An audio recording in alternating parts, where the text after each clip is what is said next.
Okay, so good morning. Today is Friday, February 26th. It's 9:01 a.m. and this is the meeting of the Senate Natural Resources and Energy Committee. We've been working on weatherization for 6 weeks now. We have a draft bill and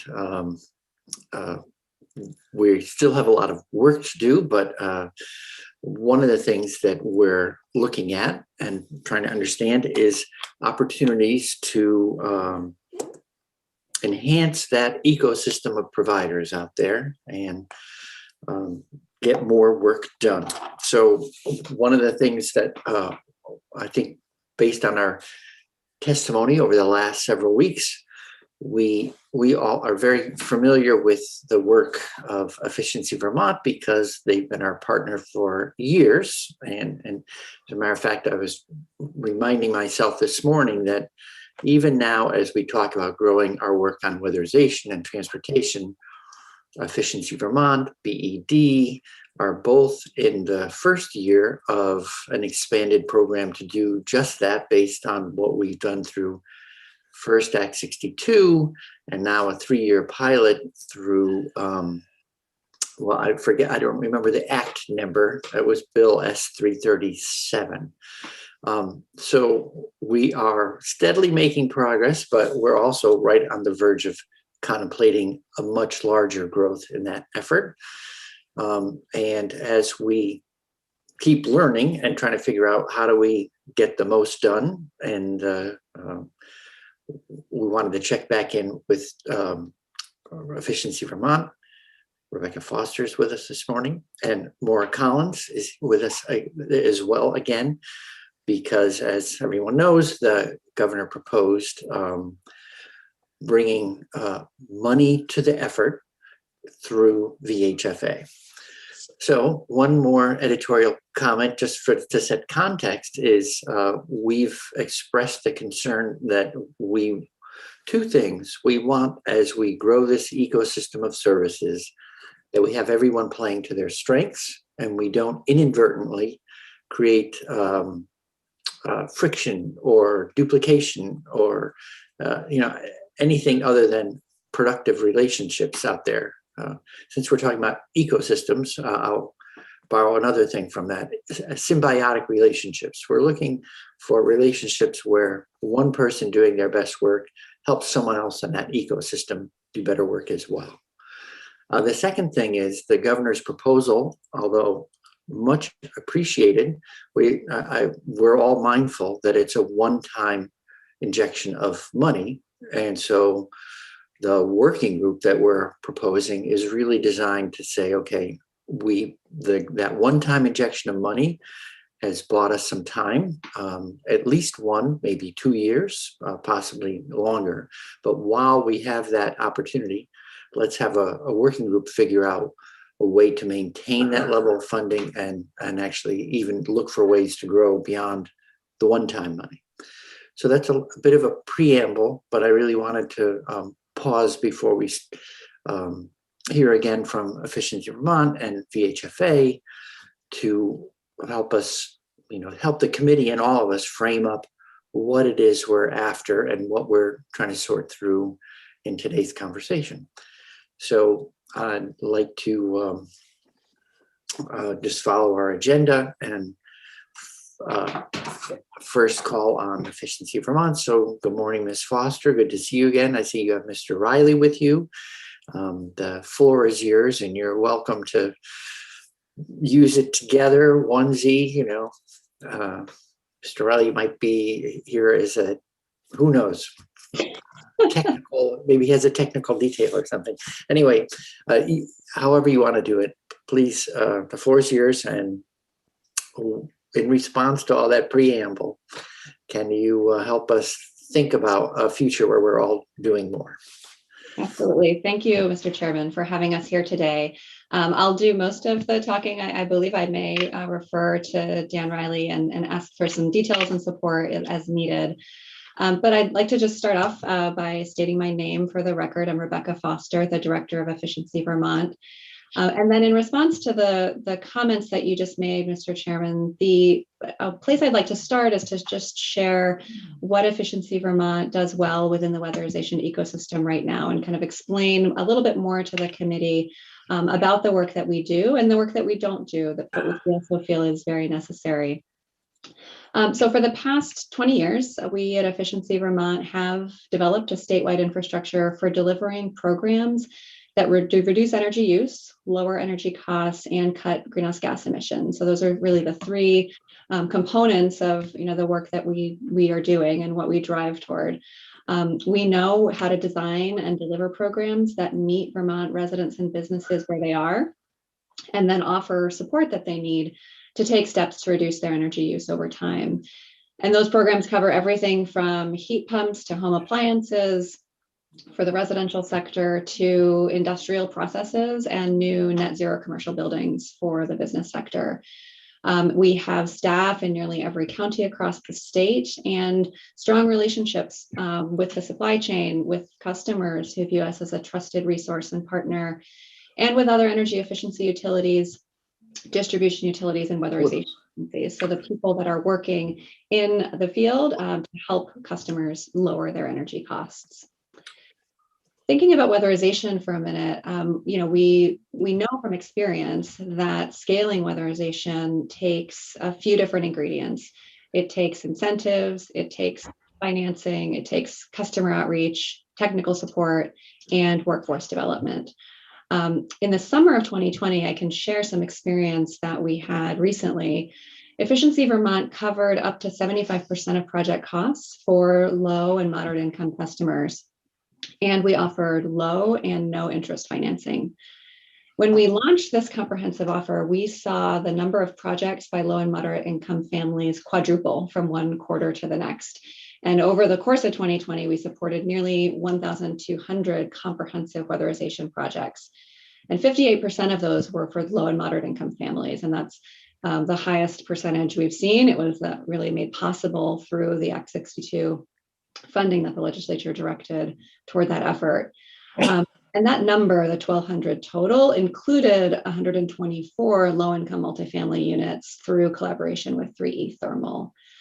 So we've seen recently that when the right ingredients are brought to the table, we can scale weatherization quite effectively, and that families will prioritize this work and will take advantage of the offers available and will act and weatherize their homes to receive all the benefits that entails. We also know that increasing the workforce takes time and investment. In the summer of 2020, we really worked quite a bit to increase the workforce leading up to that, so that the workforce was ready to meet the demand that we created with the high incentives and the financing offers. And Efficiency Vermont works on workforce development in really two ways. So the first way is growing the workforce. And a few examples of that are a partnership that we established with Vermont Technical College, again, made possible through the Act 62 funding, to run several trainings and support contractors in achieving their BPI certification. This is a certification that's specific to the weatherization industry and really covers all of the technical energy related, but also health and safety related content that contractors need to know in order to do weatherization projects well. Efficiency Vermont covered 100% of the costs for that course, including offering a stipend to enable contractors to attend. And Efficiency Vermont led the training. The staff actually were there running the trainings at VTC. Those trainings resulted in 37 total contractor attendees with a 92% pass rate of achieving certification, and 16 new BPI certified home performance with Energy Star contractors across 14 different companies. So that was very successful. We also worked with NeighborWorks of Western Vermont to grow the workforce in Northeast Kingdom and in Bennington County. Those are places where there are fewer weatherization contractors available and customer wait times to complete projects are longer. So the work that we did with NeighborWorks in 2020 really sought to bring in new contractors under the NeighborWorks guidance and oversight to ensure that, they were completing projects to the correct standards and specifications, but really offering them a path in to completing weatherization projects and getting a sense of what this work is all about under the direction and guidance of NeighborWorks. We would love to be able to continue both of those programs going forward, but they are not in our 2021 plans due to our limited budget going forward. But that is a sense of how Efficiency Vermont works together with others to grow the workforce for weatherization and bring in new contractors to this work. Another component of our workforce support is upskilling the workforce, and we do that in a couple of different ways. One is through the Efficiency Excellence Network. And this is a network that Efficiency Vermont established that now has grown to include over 400 businesses across the state, all delivering efficient products and services. Of those 466 are offering weatherization projects, they're home performance contractors, and 193 are HVAC contractors offering, things like air source heat pumps and advanced wood heating.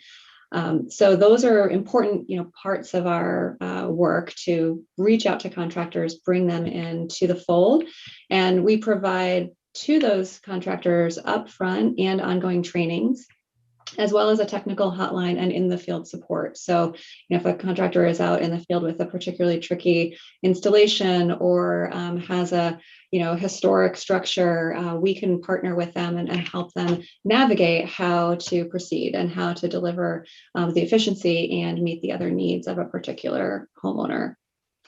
In addition, part of the upskilling that we do is hosting an annual conference, Better Buildings by Design, which just happened virtually at the beginning of February. And that's an opportunity for EEN members, Efficiency Excellence Network members, as well as other trade partners to gather and network and share ideas, earn continuing education credits. And it's a really important part of continuing to upskill the workforce and share what works and how to approach efficiency in a range of different applications. So those are a few details about how we have worked to both deliver programs that help customers weatherize their homes and support the workforce. In summary, I think that is kind of look at what Efficiency Vermont does well is really design and delivering those programs. We deploy the funds entrusted to us in the most effective way possible to meet the goals that are set by state policymakers. One area that we do not have expertise in is capital formation. And that is why I think the potential involvement of VHFA in the weatherization ecosystem in Vermont is so promising. So I think, with that opening, maybe that's a good opportunity to segue to the governor's proposal to expand the funding available for weatherization with VHFA's involvement. And on that topic, I do want to start off by saying we really applaud the focus on weatherization in the governor's budget and the committee's attention on the topic over the last several weeks. The last time I was before the committee, I spoke about our declining budgets due to the fluctuations in the Regional Greenhouse Gas Initiative and the forward capacity market. And so, any additional investment in weatherization is really welcome news based on our experience. What I would say to the committee in terms of, use of these one-time funds is that, I would, based on the work that we've done over the years, I'd recommend the legislature seek to ensure that these funds support capital formation and also direct customer incentives, workforce development, and outreach. And the reason I think is as you've heard me describe, there are many different ingredients that are needed to support an increase in weatherization projects. And with the declining funding at Efficiency Vermont for weatherization, we're very interested in supporting, moving forward in a way that does multiple things that supports the current need for weatherization projects today and the people that are struggling with their energy bills today, and looks to increase capital available over time. Exactly how to balance those different needs is certainly a policy question for the legislature. Based on our experience running programs, though, and discussions with VHFA over the last few weeks, I would just want to put on the table an idea that I believe has merit, which would be to allocate approximately $5 million for incentives, $2 million for workforce and outreach, and then $9 million for capital formation. And I can talk a little bit about how Efficiency Vermont arrived, at that concept. The first is what we could do with an additional $5 million of direct customer incentives. Thanks to very strong uptake by customers in 2020 that has continued into 2021, and given our lower budgets this year, Efficiency Vermont is already about halfway through our weatherization budget for 2021, and it's only February. So without additional funding, we are looking at the need to reduce incentives this summer, which would decrease momentum in weatherization projects. It's exactly the opposite of what we would all like to see happen. So additional funding for incentives would really enable us to keep the momentum from 2020 going, carrying that forward, hopefully to the end of 2023, which is our performance period that we're currently in. While the legislature considers long-term funding, while VHFA would be working to build a long-term pool of capital. And I believe that stable incentives through 2023 would give some level of certainty to the market, which contractors certainly have communicated to us they need to see in order to grow their businesses and expand their workforce. Efficiency Vermont's baseline incentive funding for weatherization right now, given our lower budget, is about $2 million a year through the end of 2023. And we believe that to maintain the momentum that we created in 2020, we would require about an additional $2 million a year of investment. So assuming that these funds would become available mid-year this year, that's how we arrived at the $5 million concept for incentive funding. As for the $2 million on workforce and outreach, just to describe that for a second, I think, we all recognize that reaching a higher level of weatherization projects will require an increased workforce. And I described earlier how Efficiency Vermont funds and collaborates many partners to grow and upskill their workforce. In addition to VTC and NeighborWorks of Western Vermont, we also work with VBRA, resource state agencies like ACCD and Department of Labor.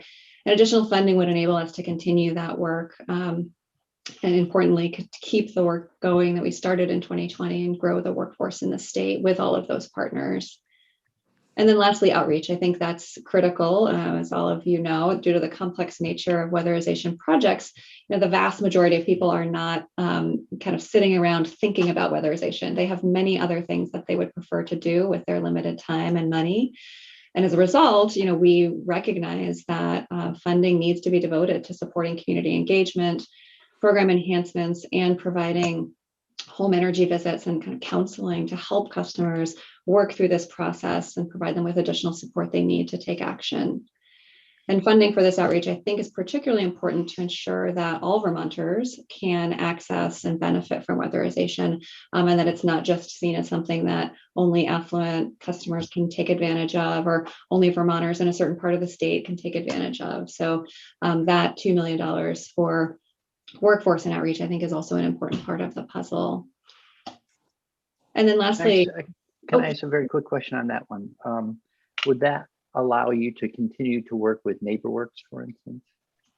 Yes, I believe so. So I mentioned the very successful work that we had done with NeighborWorks in 2020, as well as with Vermont Technical College.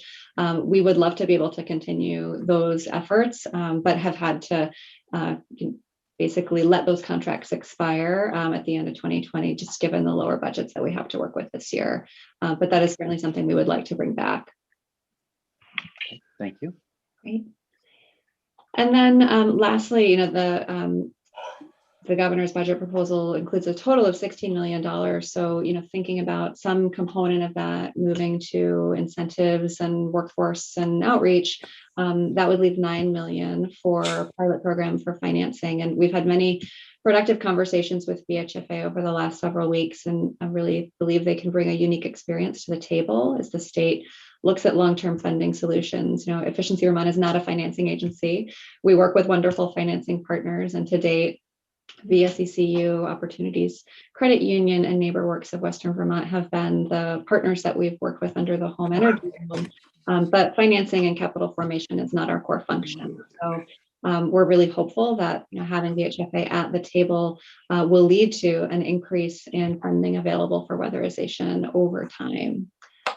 So that's what I had to share on the governor's proposal. I have a few comments on the draft legislation, Senator Bray, that you spoke about earlier. And I can provide a few of those comments now, or we could pause and talk more about the governor's proposal if you'd prefer. Well, let's keep going and then we'll double back. Okay. Thank you. Great. So given that the bill was just posted yesterday, I just wanted to say right at the start that we haven't had a chance to conduct a full analysis, but I do have some initial impressions to share. First of all, as with the governor's support for weatherization, I also want to say that Efficiency Vermont really applauds the committee's goal of weatherizing 120,000 homes over the next 10 years. And we certainly appreciate the legislature's focus on this important issue. Should the bill pass and the commission be created, I also wanted to offer that Efficiency Vermont is really at your disposal. We would hope to be, a part of that work, and that the commission would take advantage of EPT's expertise and past history running these programs. There are a few things that I wanted to offer, one comment and then a question about the proposal and the bill. First, Efficiency Vermont really applauds efforts to integrate greenhouse gas reduction into program goals. And having said that, I think the greenhouse gas reductions from weatherization projects are a little bit smaller than you would see in other types of projects, things like transportation electrification, stopping refrigerant leaks out of cooling systems, or improving thermal efficiency in large commercial and industrial buildings all would provide a larger magnitude of greenhouse gas savings to the state. So just a recommendation, and for you to consider in response to that, maybe shaping the text to say that the bill is in furtherance of GHG goals. That could provide a realistic target for the work, because there are many reasons to pursue weatherization, and GHG reductions are certainly one, but it's not the only thing that the weatherization delivers. So that's just a small comment. And then a question pursuant to Section 6, which is the PUC study. I just note for the committee that the Act 62 study that the PUC released in January has studied the revenue needed to reach the GHG reductions and the housing weatherization goals. We participated fully in that over about an 18-month process, and do really support the recommendations in that report. So that leads to just my question back to you, Chairman, if there is just for my understanding, so that Efficiency Vermont can be helpful to the committee in this regard, is there something different that you would be looking for the PUC to come back with as a result of the study that this bill calls for? And just understanding that would help us, provide more substantive comments on the draft text as we take a little bit more time with that over the coming week. Sure. It's a great question, because it's, something where we weren't just wrestling with, we're still wrestling with some, to figure out the most effective way to engage the PUC. And actually our first guests back after town meeting week break will be the PUC and the department to come in to talk to us about it.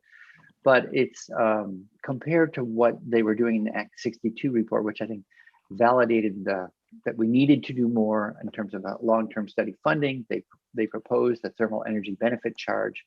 I'd say that charge is not very different than what we're proposing, where we're taking 3 taxes that currently exist around fuel, grocery receipts, and just renaming them and as the thermal energy efficiency charge. And then the concept is to figure out with them 2 things. One is, how would we use a proceeding there to set a rate for the EEC in future years? For now, we're not proposing any change, but it's really modeled on what Efficiency Vermont does with bringing forward a demand resource plan. Then there's a budget set, and then there's a rate set to generate funding to support the program of work. And so the challenge for us is we don't yet have anything as orderly as that. There's no one showing up to say, here's a plan of work across the ecosystem. So there's just a practical side where it's much easier to talk to a single operation like Efficiency Vermont and say, you bring your DRP forward, the PUC and department and other parties all look at it. I think where we're aiming for is to have a similar dynamic, and we need to sort out how that would happen. And then there's one other, I think, significant difference compared to the current EEU model, which is we are looking, especially through the working group, to assemble other revenue streams so that we're not entirely reliant on the energy efficiency charge, thermal energy efficiency charge. And that would include, raising capital, like what, for instance, if VHFA receives money now, and when might they receive it again? How might those dollars be raised? What opportunities could there be coming from the federal government to supply money into this collection of funds? We've talked about bonds, for instance, freedom and unity bonds, or citizen, Vermonter to Vermonter lending.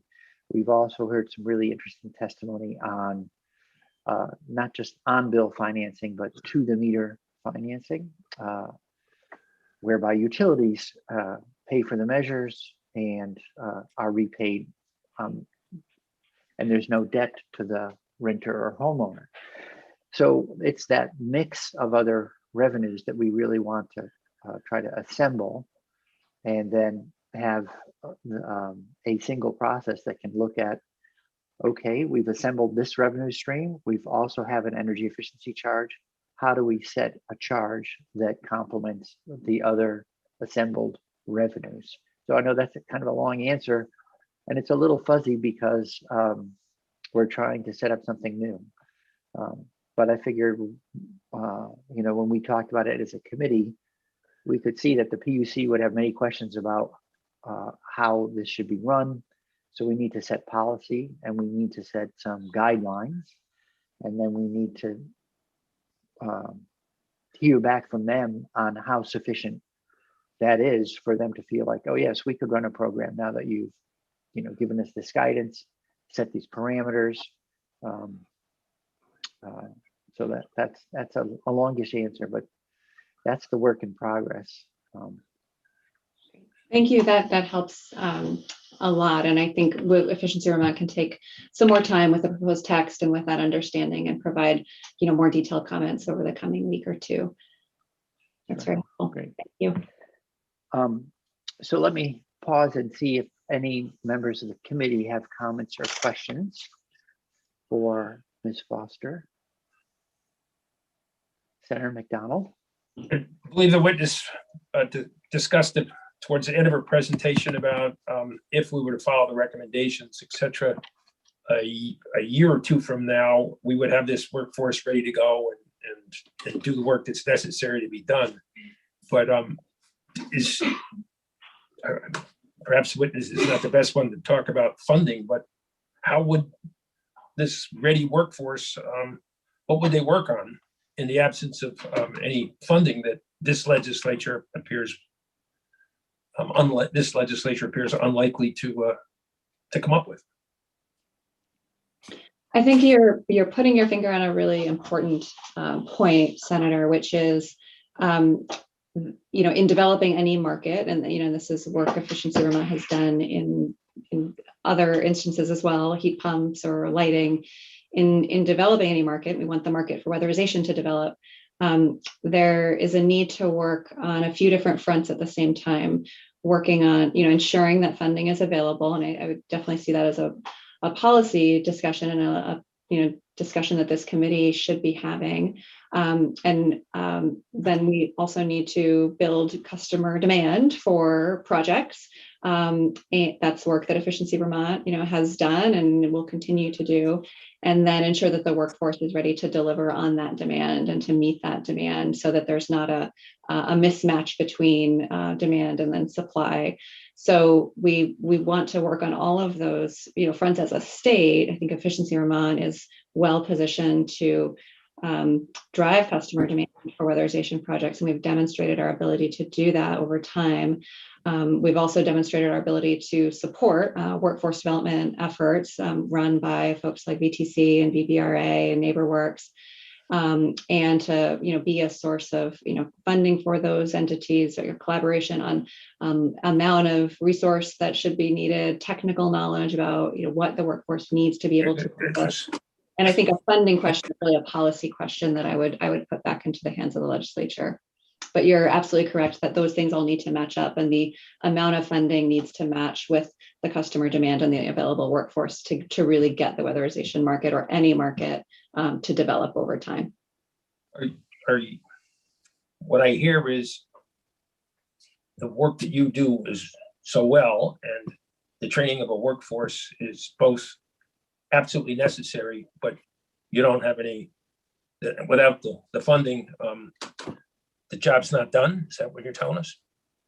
I'm telling you that, and I think that was also the conclusion of the Act 62 report, is that if we want to scale weatherization as a state, the missing ingredient right now is a long-term stable source of funding for these programs.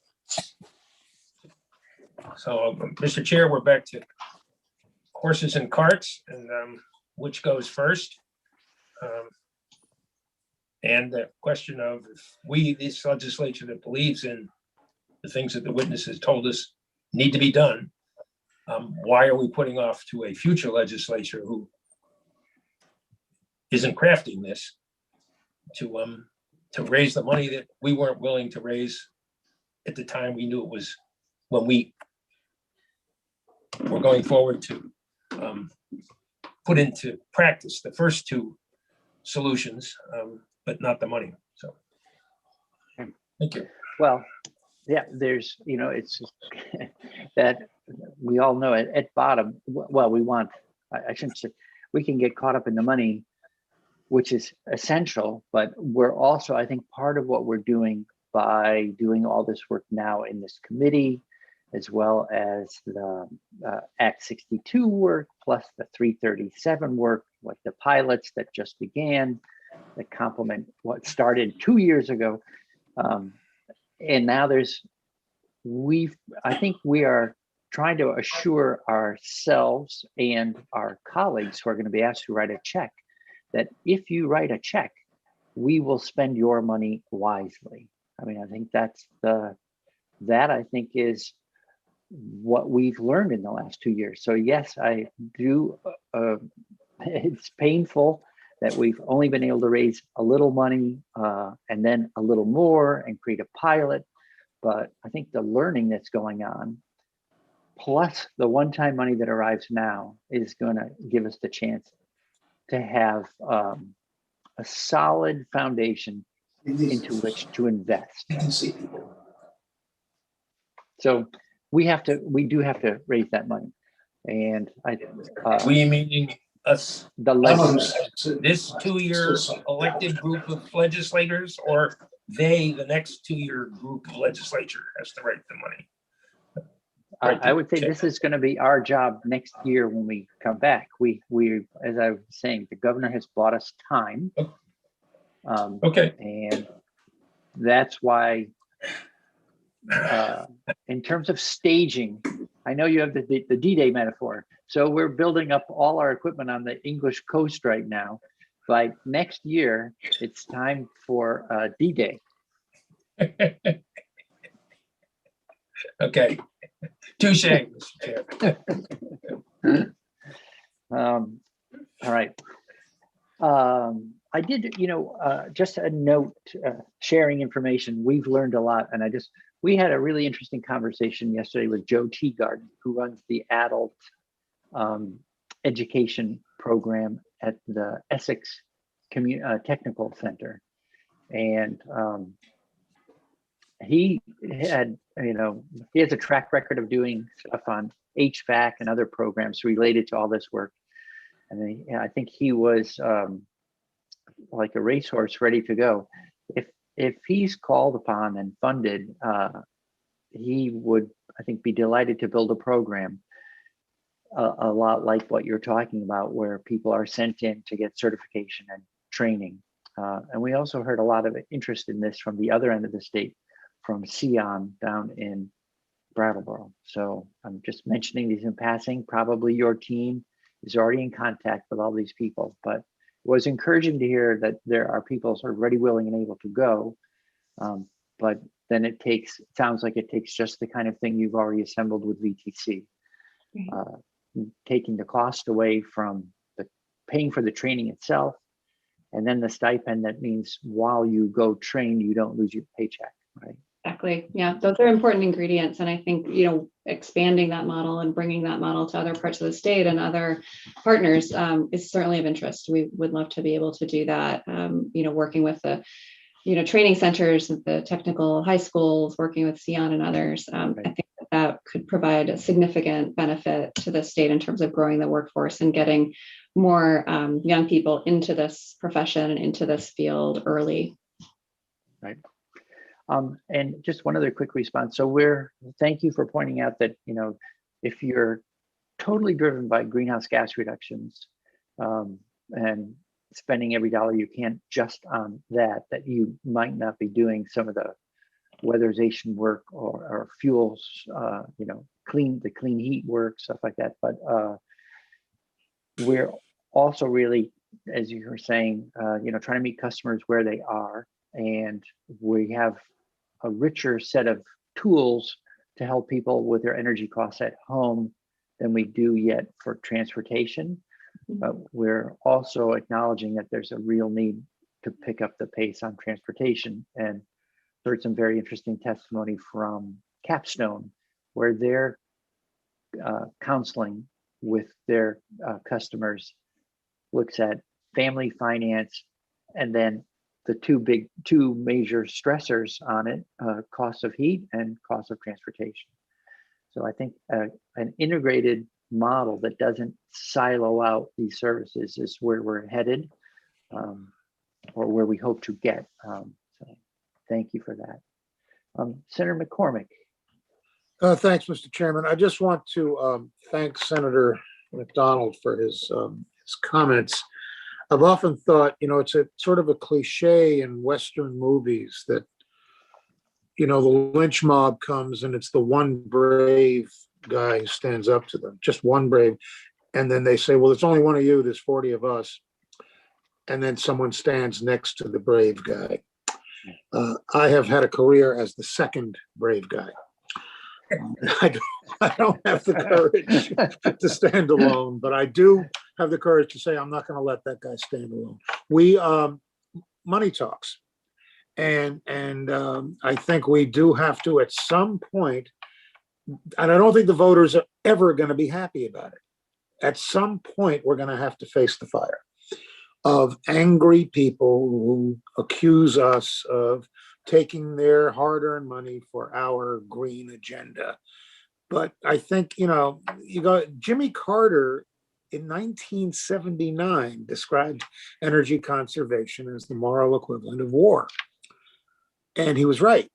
And he said in 1979, we can start now. We have time. And we can do it not painlessly, but with very minimal pain by doing it incrementally and gradually and build support. And he said, or we can wait 30 years and we'll have a crisis and an emergency on our hands. Well, we waited 40 years and we do have a crisis. And I don't know about you, but after spending my entire career being denounced as a green sneakers environmental fanatic, I am now getting far more heat from the left. You've been in office for 30 years and we still have global warming. Why haven't you done more? And frankly, it's a legitimate question. And so I think at some point we're going to have to start. If it's being put off for another year, well, we've been putting it off for 40. I guess I can live with another year. But at some point, we're going to have to simply face the fire and say, this is what we got to do, and this is what it's going to cost, and this is the money we got to raise. I agree, and if we were in the mood to be doing this right now, I would just say, well, there's already a surge of $35 million for energy that's we've never seen before from this administration altogether. And so honestly, if someone said, so we want to raise additional revenues today, show our commitment, I'd say, well, okay, but what are we doing with it? It's like we can't receive too much money too fast without a good and spend it well. Right now, I think what we're really aiming for is what is spending it well look like for the long haul. So I don't mean to dodge the question or try to finesse it, but honestly, the governor has bought us time to assemble a stronger proposal to show up at the OK Corral with next year. So we'll have our chance, and we'll see how many people stand next to, maybe it's Senator McDonald who first walks in there. But Mr. Chair, yeah, the question is not to raise the money today. The question is, shall we today put in statute when and how the money will be raised at the dates when it will be raised? That's the question. Okay. And you, I don't know, I often use Act 60. Act 60 passed, and the money to was raised to make Act 60 work, kicked in that case before Act 60, because they had to pay for it. But you can have the money kick in statute when it needs to be available now, and let some future legislature repeal it. But if we're not willing to do it now, that sends a message, Mr. Chair. okay. Well, so we have town meeting week break plus the week we come back. And honestly, I'm happy to keep talking with any and everybody. And if we know we're going to change this bill some between now and voting it out. Question is in what ways? So, right. Any further questions for Ms. Foster or Mr. Riley? All right, great. All right. Well, with that then, thank you. And now I'd like to turn to Ms. Collins. Good morning. How are you? Good morning. Fantastic. Okay. Should I jump right in? Yes, please. All right. Thank you for having me. My name is Maura Collins. I'm the director of Vermont Housing Finance Agency. I'm happy to be back with you again today. Similar to the structure that Rebecca just took, I'd like to give an overview of what VHFA does and what VHFA does not do. So the legislature created VHFA in 1974 with a mission of financing and promoting affordable, safe, and decent housing for specifically low and moderate income Vermonters. So our focus is on financing housing, both homeownership and rental housing. As I've testified to this committee and in the House Energy Committee, VHFA does not do workforce development, contractor certification, energy audits, outreach, customer service, direct customer engagement, or all the things Rebecca was just listing that Efficiency Vermont is so great at. I continue to point to our agency name as a giveaway of what role we see us playing. We are the Vermont Housing Finance Agency, and what we do is financing. So that has always been our only proposed role, and that's the role that we're offering that we could play in this space as well.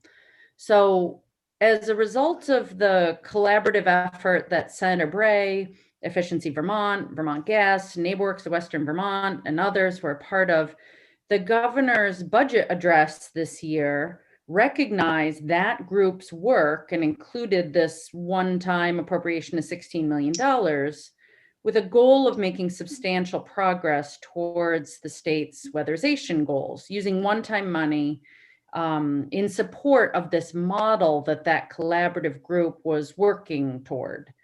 That group always had agreement that financing alone wouldn't be enough to weatherize 120,000 homes in our state.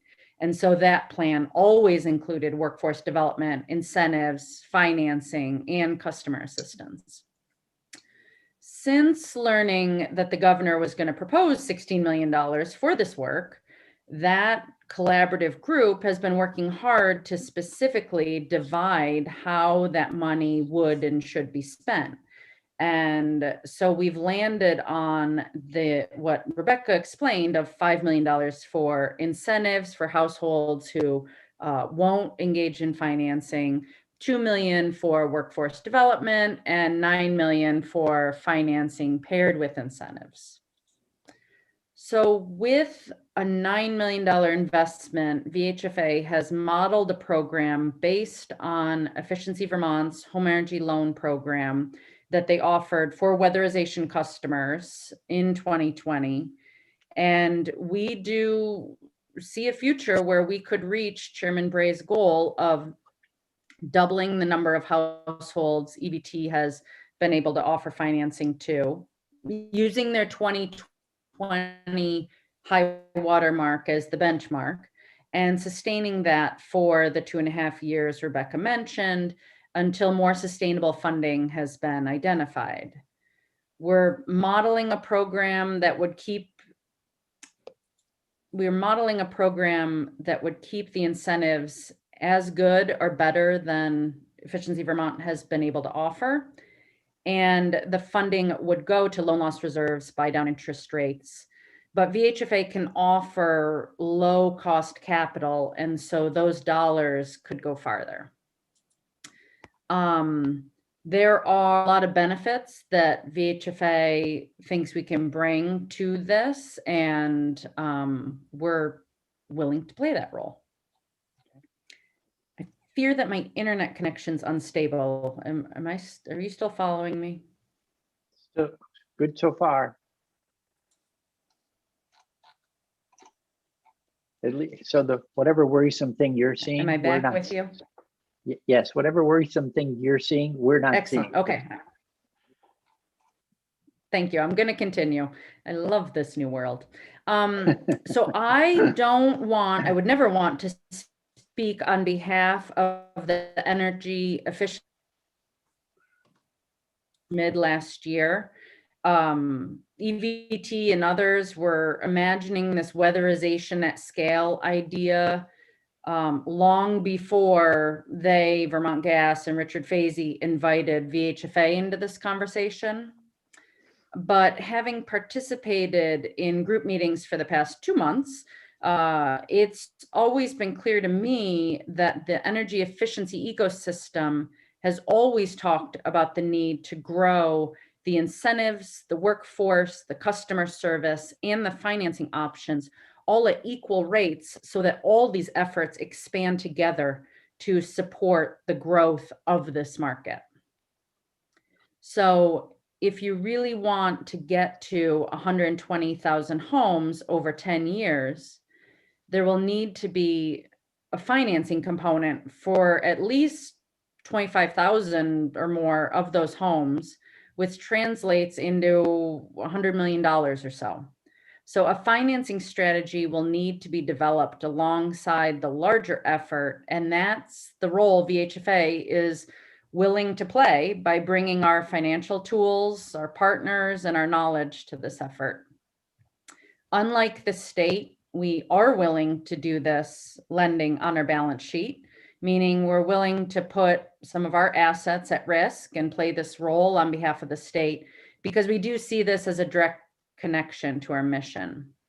So similar to what Chairman Bray said a few minutes ago, there are a lot of possibilities being explored in Vermont, most of which have been modeled by individual utilities or communities across the country, especially looking at to-the-meter tariffs, which look very promising.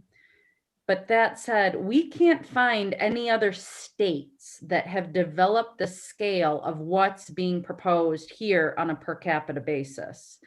And so if we're going to be successful with the goal of weatherizing 120,000 homes in the next decade, it's not only going to take an all of the above look at funding, but also an all hands on deck model with each player contributing what they do best. And so I'm here to offer VHFA's services if the legislature and others want to use them. And that answers the questions of how we're going to, I hope answers the questions of how we will work together on this. Great. Can you say a little more? You were talking about your ability to borrow. Um, because of your track record, does this mean that when you go to the market, you can find less expensive money than a traditional bank, or just a little bit like what opportunities do you have for receiving money that others in the current ecosystem don't?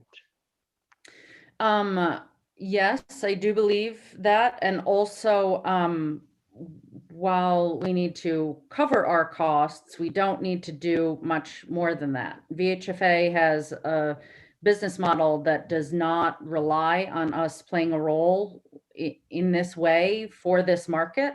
And so as a quasi-state agency that just needs to cover our costs, that is our only goal of participation here. And so there's, so instead we would look to, one of the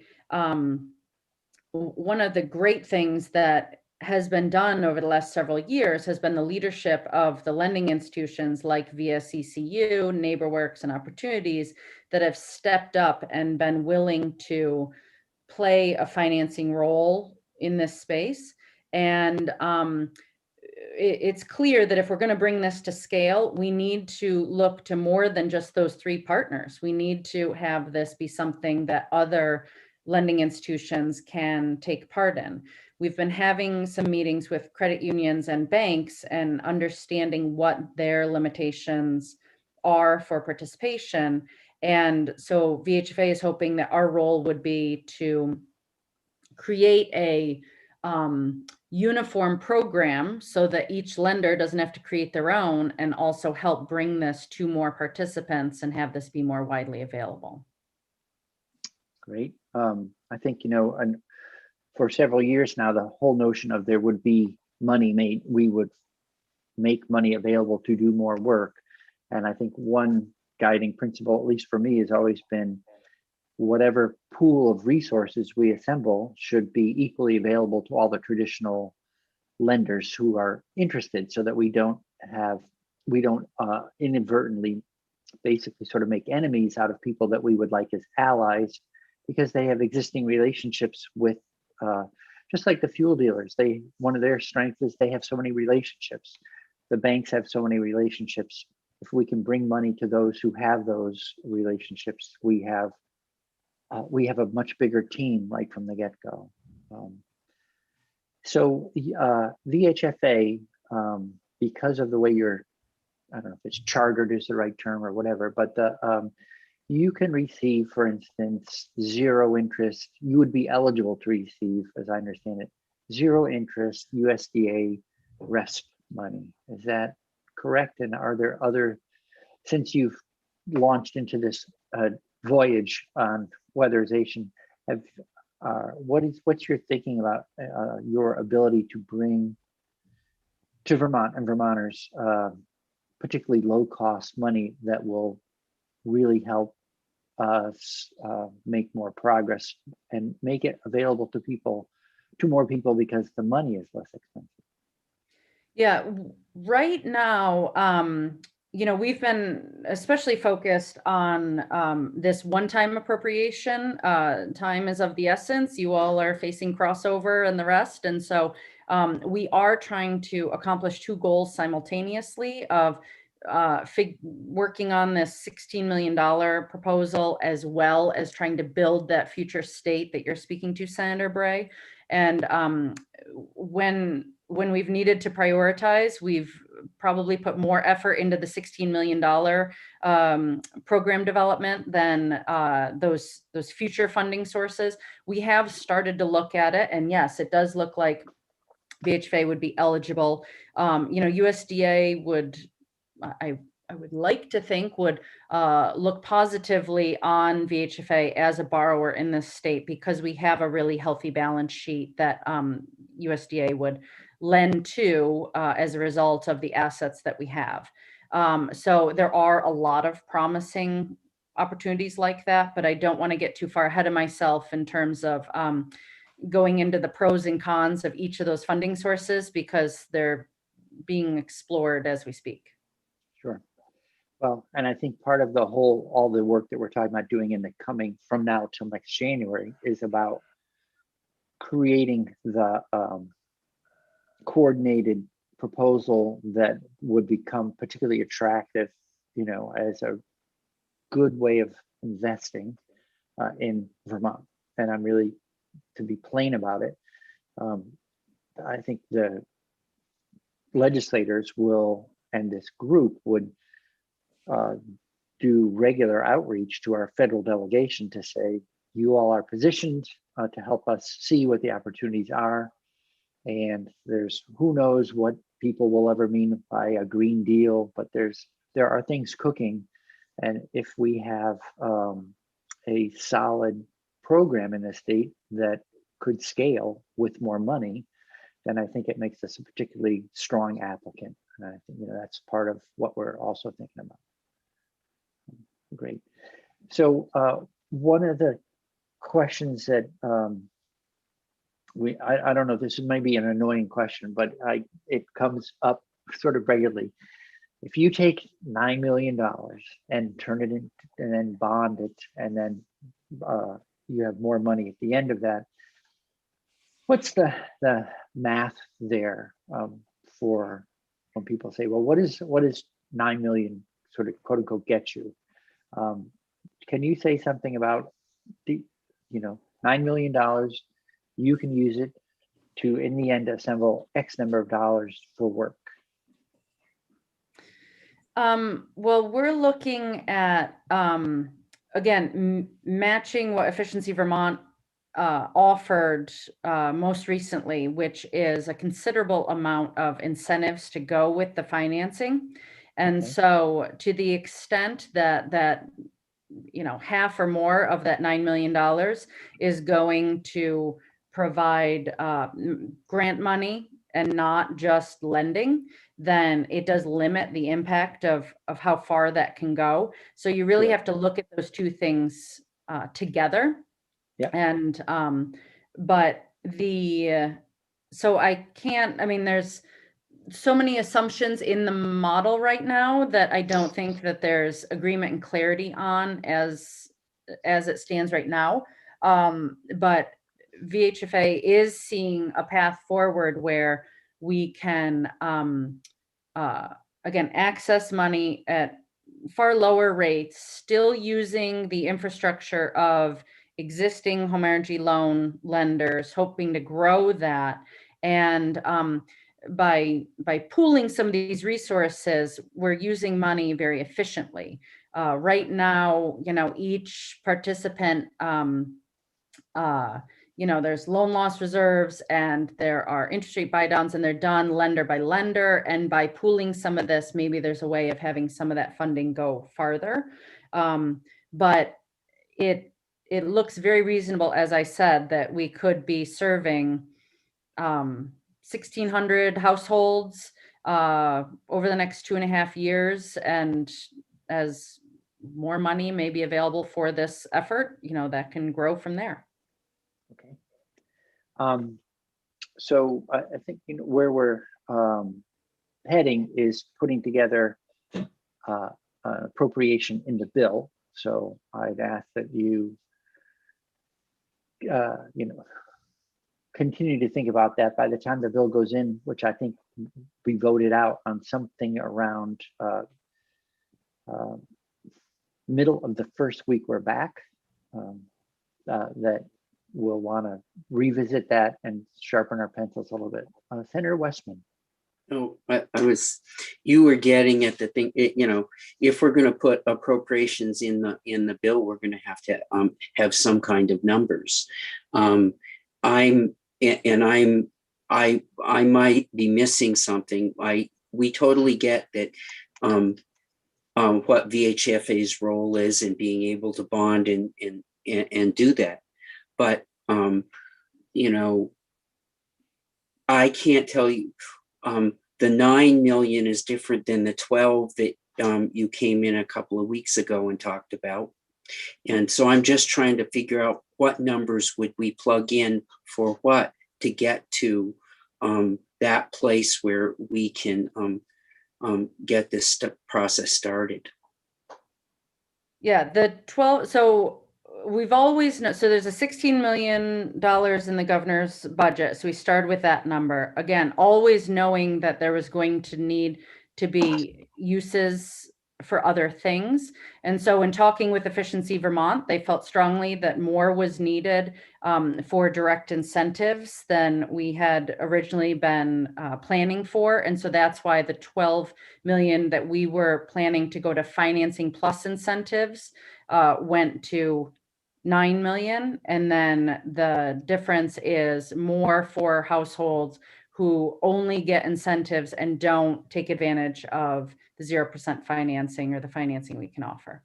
Yeah, I get that. But if we're going to put together numbers in a bill, they've got to hold together somehow. And so it's kind of just a repeat of what Senator Bray was talking about.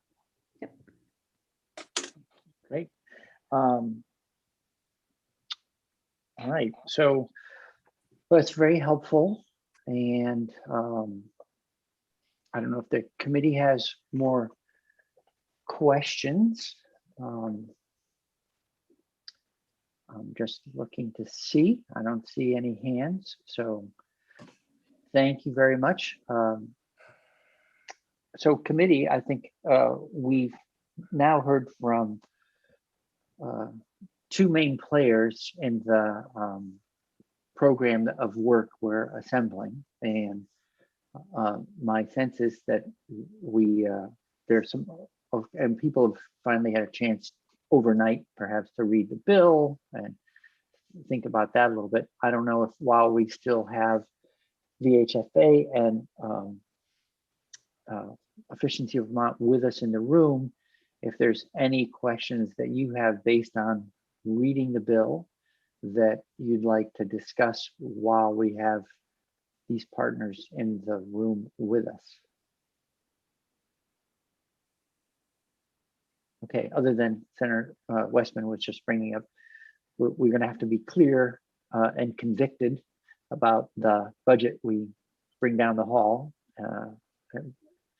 And that's always true. So, okay. Thank you very much for, having a good, candid conversation about what each organization brings to the table and how we can create something that's better for having both of you at the table. So I'm going to, because we have a little time right now, one of the things that it's always been identified as critical has been workforce. And I wanted to pause because Mr. Bradley, who was with us before, asked to come and sort of, in a normal committee day, he would just be sitting on the bench there on the side of the room. I did want to invite him if he wanted, based on our discussion so far, if he hears us checking all the right boxes in terms of trying to pick up the effort, we talked about a whole variety of things, workforce being a key piece.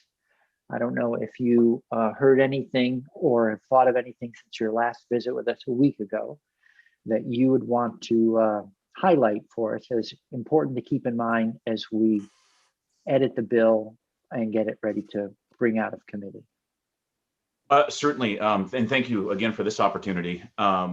Strangely enough, what's happened in the last week since I did testify, I've met with 4 different contractors, all on weatherization issues that we're able to prevent some problems, address others that all are dealing with a lack of understanding on how to do this appropriately. So once again, it's not just about knowing how to correctly swing a hammer. You've got to understand the building science, as you mentioned, the vapor drive, everything else. I mean, we were finding these brand new additions that had leaky spots all throughout because of condensation issues. And the builder was very conscientious and called us in and said, "Can you help?" And we were able to demonstrate to them that things just weren't being done appropriately and was the lack of knowledge. So getting these training opportunities out there, granted, I definitely understand you've got to have the financing there. That component has to be there. And as we talked about last week, as Rebecca Foster mentioned today, having a guarantee that that money is going to be there does encourage the investment of time, of resources by the company owners to ramp up the number of employees they have, to submit them to training, and do that type of thing. You've got to have that confirmation that the funding is going to be there to support these projects. But with that, at the same time, there is an immediate need for better understanding. Guy Payne spoke to that as well.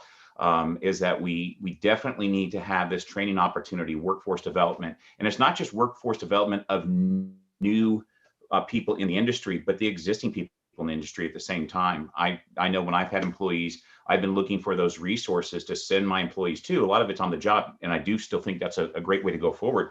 But you also wanted to have something like a certification. It was mentioned earlier that, if there was a requirement, well, actually, that was yesterday's testimony that I listened to, where GMTCC rep said if there was a requirement for certification, then people would go to that. I really think that there should be. There needs to be that type of understanding there, and it's a worthy investment. And yes, people may go on and transition to another trade. I know guys that have worked for me. One of them went and joined the Marines and went overseas, so he'd rather get shot at than being an addict. So there was that reality that I faced, and that was after a couple of years worth of investment. So it's not glamorous work. It is great paying work, because to keep people that you invest in, you're going to be paying them well. So the income level is there for somebody who is going to get trained in this, but it's having that support, because one thing I have seen, as the incentive levels from the Act 62 money have dropped through Efficiency Vermont's ability to offer that, I have seen the projects start to wane,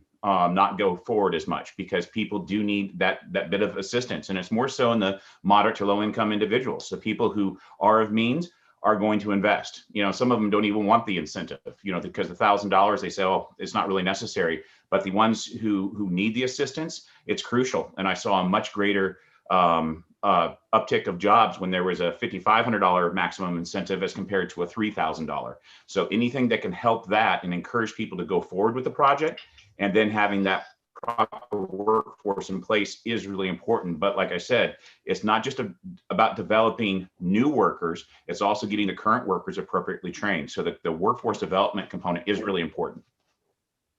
Great. Well, that is helpful. I have a quick question, and this is maybe we should be doubling back to Efficiency Vermont, who's been delivering this service as well. But from your end, all the details have to fit together. Senator Westman and I were talking this morning about the difference between going to a store and buying a wood stove and just signing a piece of paper while you're there that brings a $600 rebate at the time of purchase. The simplicity of that in terms of reducing the cost of the stove you're just about to buy, versus the whole thing of turning in receipts after the fact. And we want to make sure that it's easy to participate. Do you have any thoughts around the make it easy for the customer to participate piece, since you deal with customers? Definitely, and that's the question I get asked all the time. Or like, we're in the process of doing the initial blower door test, and then getting a baseline established of where the house is before the workers perform. And then people say, okay, what do I have to do next? Just send me something, whatever I have to fill out. I said, just rest easy. They've really streamlined the process on the online rebate center with Efficiency Vermont, to where a contractor does all the reporting.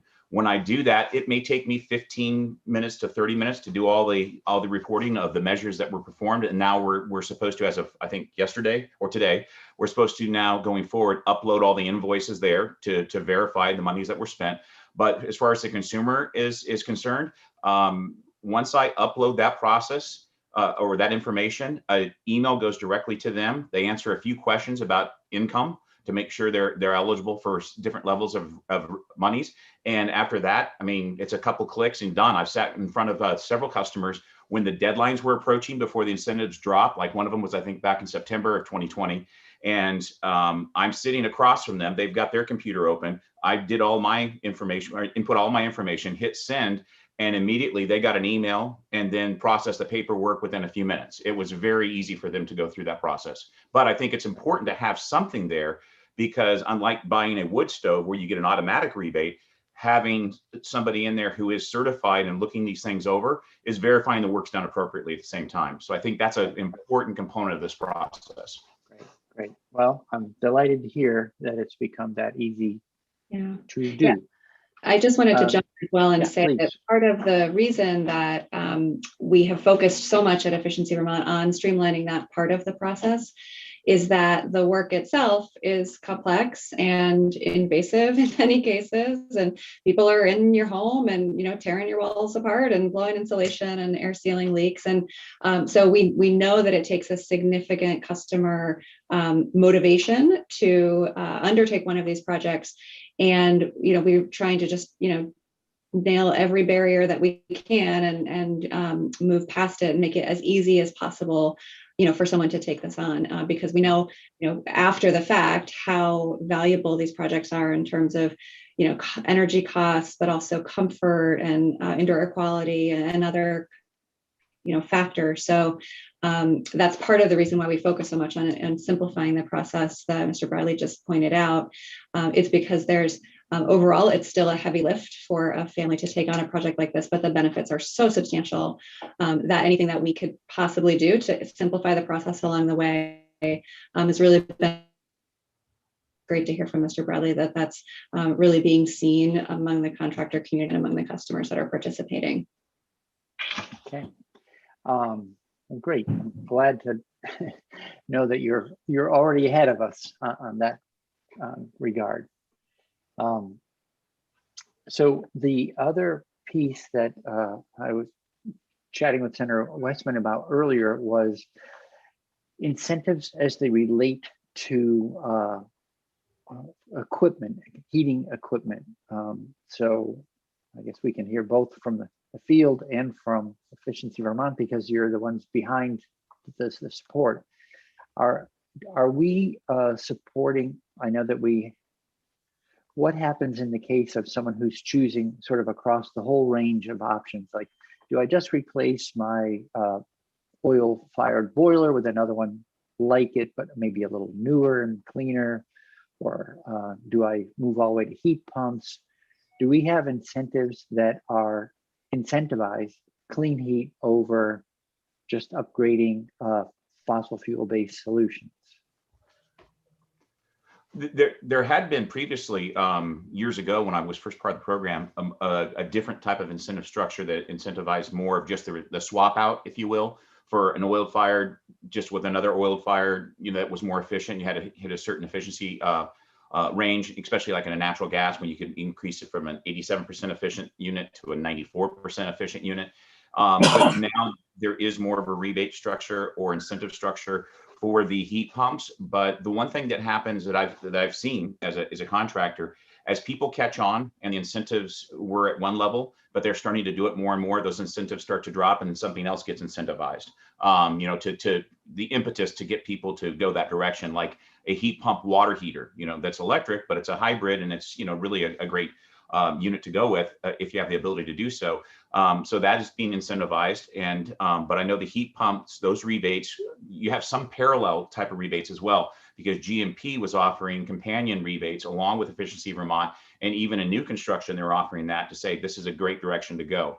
And so that those are there also. I think one thing that's going to be coming up in the future as rebates change is that everyone needs to look at is indoor air quality, because that is a huge component of the work we do. And so we're not just looking at efficient buildings. We have to be looking at healthy and safe buildings and durable structures. And part of that goes to that whole vapor drive question, but also the indoor air quality and how that relates to health. So I foresee in the future, a big component is going to be, how do we get an HRV, heat recovery ventilator, or an ERV, energy recovery ventilator, put in place so you have balanced mechanical ventilation and not just a bath fan that rattles and you turn on and it kind of works.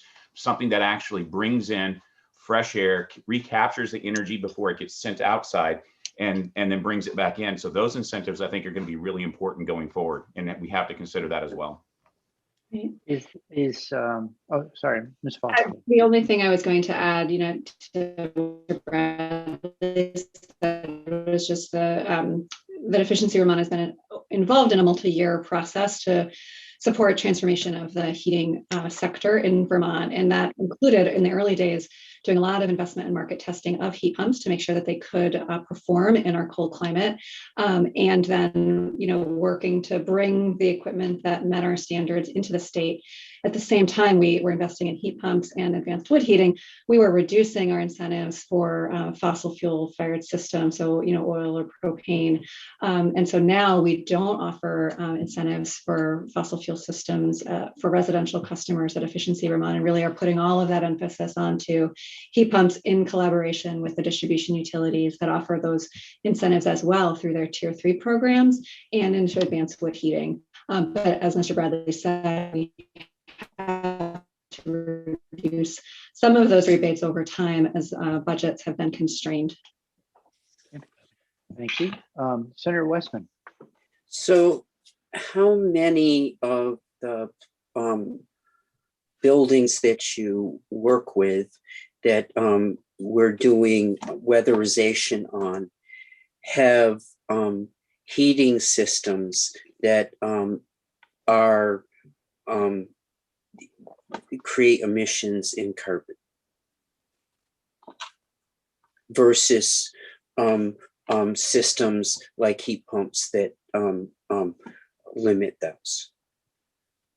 I would say a vast majority still have a fossil fuel type of heating system out there, but you have a combination. You have some people who are still relying solely upon that, or possibly supplemental wood heat, but you have more people going towards the extra heat pump in there, not just for heating, but also for air conditioning during the summer months, because it does serve the dual purpose. But we are seeing more so in new construction that people are electrifying the whole house. And I'm doing a couple with other homeowners now where I'm building new homes, and they're going completely with heat pumps, and that's it. Because some of the heat pump technology has changed such that it used to not work very well below 5 degrees Fahrenheit, above zero.